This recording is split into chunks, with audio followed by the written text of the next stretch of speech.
Improve your English grammar with Melissa Carroll, my English teacher. Today's video is about how to use the passive voice in English, what the rules are, and some example sentences, and of course, a quiz at the very end to see how well you've learned the rules. Did you know there are two voices in English? A sentence can either be in the active voice or the passive voice. So let's look at the active voice first. The focus is on the subject. That means that the subject is the most important part of the sentence. It's the beginning of the sentence, and that is the focus. It is more common and more natural to use the active voice. So given a choice, you probably should use the active voice. The subject does the action in the active voice. So the subject, the he or she at the beginning of the sentence is doing the action. And of course, an active voice is just a more direct and clear sentence. Now, with the passive voice, the focus is on the action, not on who does the action, because we don't know who does the action, but on the action itself and the object that's receiving that action. The passive voice is used very commonly in academic writing and scientific writing because in those types of writing, they're more formal. They don't like to use subjects like he or she or they.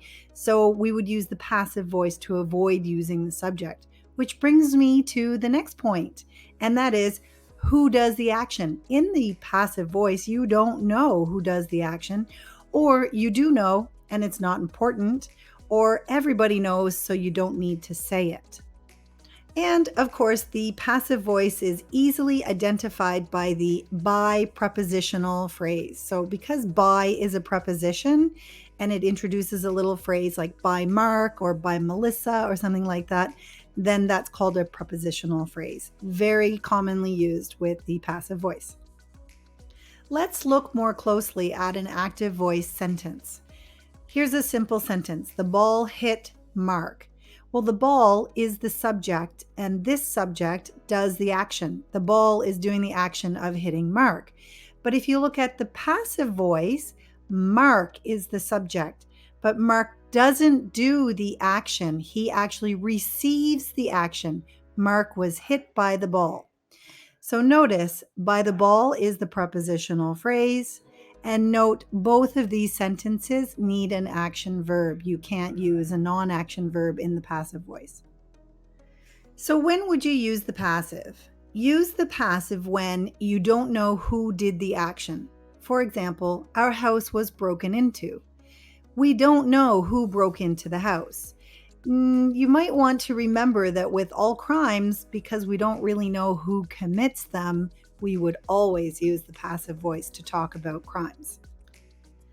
We use the passive voice when it is understood who does the action. That means everybody knows who the actor is or who does the action. For example, rice is grown in Asia. You don't need to say by farmers or rice farmers because everybody knows rice is grown by a rice farmer. So you don't need to say who did it. We use the passive when you want to be secretive about who did the action. Maybe you don't want to say who did it, or maybe you're trying to be polite and kind and not embarrass someone. For example, a mistake was made. You don't want to say who made the mistake, or you don't want to say by whom in this case. You want to use the passive voice when you want to emphasize the recipient. The reason is the thing you put at the beginning of a sentence in English is always the focus of the sentence. That's the subject. We in English only really pay attention to the subject. So if you're going to put the thing that receives the emphasis, then that's what we're thinking about. In this case, for example, the zipper was invented in Canada. The zipper is the focus of the sentence, not who invented it. We can never remember who invented it, but we can always remember it was invented in Canada. Now, you can use the passive in pretty much every tense. That means in every time. You can use it in the present, in the past, in the future. You can use it with modals. So it can be used in the simple time. It can be used in the continuous time. Pretty much all of them work.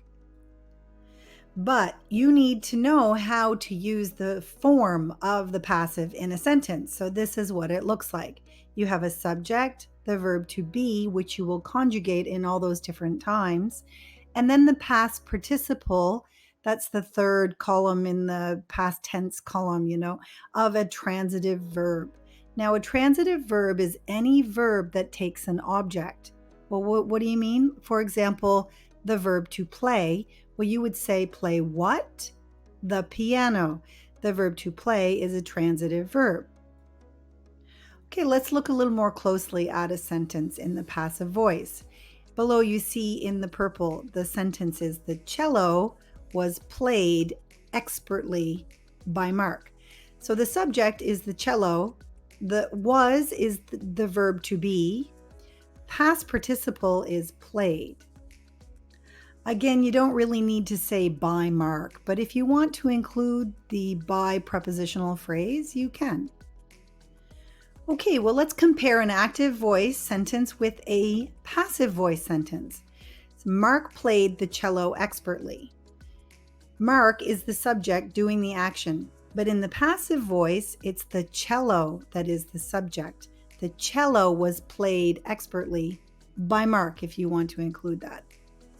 Again, it's important to remind you that the active voice has the subject that does the action, but the passive voice has the subject that receives the action. Okay, let's look at some sentences in the present simple. The active sentence is Mark hit the ball over the fence. Mark did the action. The passive voice, the ball was hit by Mark over the fence, but you don't have to say by Mark.